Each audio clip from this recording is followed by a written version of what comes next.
ইয়া রাসূলুল্লাহ, এতদিন কবর দেওয়া হলো, কোনো কবরে খেজুর গাছের ডাল পোতা হয়নি, আজকে নতুন জিনিস দেখলাম, আপনি কেন ওই কবরের মধ্যে খেজুর গাছের ডাল পুঁতে দিয়েছেন? এর বা কারণ কি?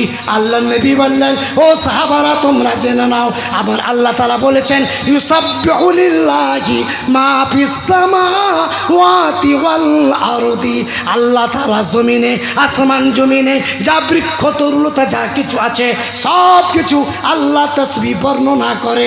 এই কবরের মধ্যে আযাব হয়, আমি নবী মুহাম্মদ জানতে পারি, ওই মাইয়াতগুলো আমার কাছে হাজারি করে, তাই আমি নবী মুহাম্মদ সহ্য করতে থাকতে পারলাম না, তাই একটা খেজুর গাছের ডাল নিয়ে আমি ভেঙে চেরা করে তা দুটুকরো করে ওই দুটো কবরের মধ্যে পুঁতে দিলাম। ওই খেজুর গাছের ডাল যতদিন জীবিত থাকবে, কাঁচা থাকবে, ততদিন আল্লাহ তাসবিহ সুবহানাল্লাহ আলহামদুলিল্লাহ ওয়ালা ইলাহা ইল্লাল্লাহু আল্লাহু আকবার এই তাসবিহ পড়বে, ওই কবরের আযাব আল্লাহ তাআলা ক্ষমা করে দিবেন। জোরে বলুন সুবহানাল্লাহ।